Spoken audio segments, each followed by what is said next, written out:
வணக்கம் ஒருவன். போன முறை நான் போட்ட பதிவுல பார்த்துட்டு, ஒரு நண்பர் கூட கமெண்ட்ல கேட்டிருந்தாரு நண்பர். "என்னங்க நம்ம மனசுக்கு அவ்வளவு பலம் இருக்கா? மனதுக்கு என்ன அவ்வளவு சக்தி இருக்கா?" அப்படின்னு சொல்லிட்டு. ஸோ நம்ம மனதுடைய பலம் என்னன்னு நமக்கே தெரியல. நம்ம ஆழ் மனதுடைய அந்த ஆழ் மனதுடைய பவர் அப்படின்றது நமக்கு தெரியல. ஸோ அது என்னன்னு நான் சொல்ல வரேன். அதுக்காக ஒரு சின்ன குட்டி கதைய பார்ப்போம். ஸோ ஃபர்ஸ்ட் டைம் நம்ம சேனலுக்கு வரவங்க மறக்காம சப்ஸ்கிரைப் பண்ணிக்கங்க. வாங்க வீடியோக்குள்ள போலாம். நான் உங்கள் சத்யா.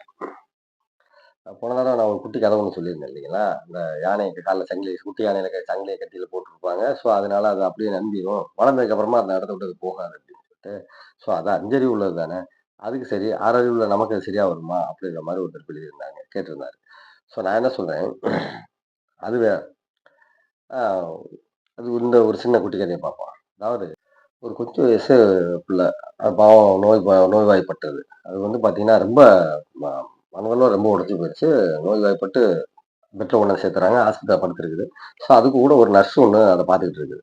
ஸோ, அப்ப அதுக்கு "நீங்க ஒண்ணும் பிரச்சனை இல்ல. கவலைப்படாதீங்க. நீங்க சரியாயிருவீங்க" அப்படின்னு சொல்லும்போது, அது அப்படியே படுத்துக்கிட்டே அந்த ஜன்னல தொறந்து பார்க்கும். ஜன்னல திறந்து பார்த்தோனே எதிர்த்தாப்புல ஒரு மரம் இருக்கும். அழகான மரம் இருக்கும். அந்த மரத்துல உள்ள இலைகள்லாம் உதிர ஆரம்பிக்கும். அது இலையுதிர் காலம் அப்படின்றனால இலையெல்லாம் உதிர ஆரம்பிக்கும். ஸோ, இது 1 நாள், 2 நாள் பார்க்கும். உதிர்ந்து உதிர்ந்து அந்த மரங்கள் கொஞ்சம் கொஞ்சமா மொட்டையாகிட்டு இருக்கும்போது, இதனுடைய மனசுல என்ன தோண ஆரம்பிச்சுரும் அப்படின்னா, ஸோ இந்த மரம் உதிர்ற மாரி நம்மளும் உதிர்ந்துகிட்டே இருக்கோம். ஸோ இந்த மரம் முடியும்போது நம்ம வாழ்க்கை முடிஞ்சிரும். ஸோ அப்படின்னு அதான் கற்பனை பண்ணிக்கணும். பண்ணிட்டு இது வளர்றதுக்கு வாய்ப்பில்ல போல இருக்குது அப்படின்னு சொல்லிட்டு, அப்ப அந்த நர்ஸ்ட்ட சொல்லும். இந்த மாரி இங்க பார்த்தீங்கன்னா, நேத்து சொன்னேன்ல, இன்னைக்கு பாருங்க மரம் இன்னும் உதிர்ந்து கிடக்கு. எனக்கு என்னமோ எனக்கு லைஃப்ல நான் பொழச்சு வருவேன்னு எனக்கு நம்பிக்கை இல்ல. அப்ப அந்த லேடி சொல்லும். அதெல்லாம் நினைக்காதீங்க. அப்பலாம் ஆழ் மனசுல சிந்திக்காதீங்க. முதல்ல அந்த இத விட்டு வெளிய வாங்க. நீங்க நல்லா வந்துருவீங்க. கியூர் ஆயிருவீங்க. எத பத்தியும் கவலைப்படாதீங்க. இல்ல அந்த மரம் உதிர்ந்துகிட்டே இருக்கு பாருங்க. நானும் டெய்லி கவனிச்சுட்டே தான் இருக்கேன்னு. அப்ப அந்த நர்ஸும் கவனிக்குது. அந்த மரம் வந்து அப்ப சொல்லுது, "இல்ல இது இலையுதிர் காலம் அப்படிதாங்க இருக்கும்." "இல்ல, இல்ல அதெல்லாம் கிடையாது. அது என்னுடைய வாழ்நாள சொல்லுது." அப்படின்னு சொல்லிட்டு அது ரொம்ப ஆழமா யோசிக்குது. ஸோ அந்த மாரி ஒரு கஷ்டமான ஒரு சூழ்நிலையில அப்படிதான் தோணும்.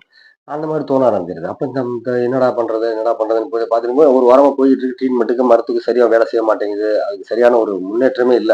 அது இருக்க இருக்க அப்படியே தேங்கிக்கிட்டே போகுது. அந்த மரத்தினுடைய இலைகளும் உதிர்ந்துகிட்டே போகுது. லாஸ்ட்டா பார்த்தீங்கன்னா, ஒரு ஒரு இல தான் இருக்குது. அது சொல்லுது, "இன்னைக்கு அவ்வளோதான். நாளைக்கு காலையில எந்திரிச்சு பார்க்கும்போது அந்த இலை இருக்காது. என் உயிர் இருக்காது." அப்படின்ற மாதிரி அது ரொம்ப ஃபீலிங்கா பேசிட்டு படுத்துருது. ஆ காலையில எந்திரிச்சு பார்த்தா, ஆச்சரியம். அந்த இலை அப்படியே இருக்குது. அதுக்கு பக்கத்துல இன்னொரு இலை வேற இருக்கு. புதுசா முளைச்சிருக்குது. அதுக்கு சந்தோஷம். பரவாயில்லையே! அப்ப முழுசா உதிரலையா? அப்ப இன்னும் இருக்குதா? முளைக்க ஆரம்பிச்சுருச்சா? அப்ப நமக்கு நமக்கு நல்லது நடக்க ஆரம்பிச்சுருச்சா? அப்படின்னு சொல்லி அது மனசுக்குள்ள ஒரு மிகப்பெரிய ஒரு சேஞ்சஸ் ஆகுது. அப்ப நம்ம நோய் குணமாயிருமா? அப்ப நம்ம நல்லா வந்துருவோமா? அப்படின்னு சொல்லிட்டு அதுக்கு ஒரு ஆர்வம் வந்தவுடனே நர்ஸ டியூட்டிக்கு வர நர்ஸ கூப்பிட்டு, "நர்ஸ் நர்ஸ் அங்க பாருங்களேன். அந்த இலை வந்துருச்சு. அது முழு உதிரல. நான் என்னமோ நினைச்சேன். பார்த்தீங்கன்னா, புதுசா இன்னொரு இலை வேற வந்திருக்குது." "நான் தான் சொன்னேன்ல மேடம், அதெல்லாம் ஒண்ணும் ஆகாது. நல்லா வளர்ந்துரும். நீங்க ஒண்ணும் கவலைப்படாதீங்க. நீங்க ட்ரீட்மெண்ட் எடுங்க. அதெல்லாம் சரியாயிரும்." அப்படின்னோனே இந்த பிள்ளை மனசுல அவ்வளோ சந்தோஷம். நமக்கு ஒண்ணும் ஆகாது அப்படின்னு நம்ப ஆரம்பிச்சிருது. மருந்த எடுத்துக்கிற ஆரம்பிக்குது. நாளடைவுல ஒரு வாரத்துல நல்ல கியூர் ஆயிருது. கியூர் ஆயிருது. அதுக்குள்ள அங்க ஒரு 5, 6 இலை முளைச்சிருது. முளைச்ச உடனே கியூர் ஆயி, டிஸ்சார்ஜ் ஆயி வீட்டுக்கு போற அன்னைக்கு அந்த நர்ஸ்ட்ட போய் ரொம்ப தேங்க்ஸுங்க.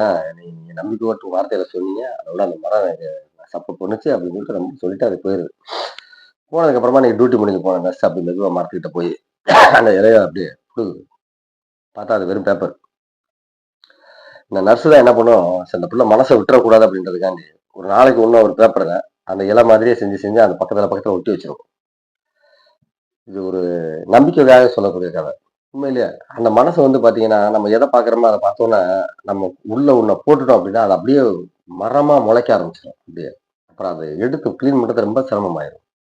இப்படித்தான் நம்ம பல விஷயங்கள உள்ள போட்டு அழுத்திக்கிட்டு, ஐயோ! நம்ம இப்படித்தான் ஆயிருவோமோ, இப்படித்தான் செஞ்சுருவோமோ, இப்படித்தான் நடந்துருமோ, இப்படி நடத்துறாதோ, இப்படி செஞ்சிராதோ அப்படின்னு சொல்லிட்டு தேவையில்லாத விஷயங்களாவே சிந்திச்சு நம்ம மனச குப்பையாக்கி வச்சிருக்கோம்.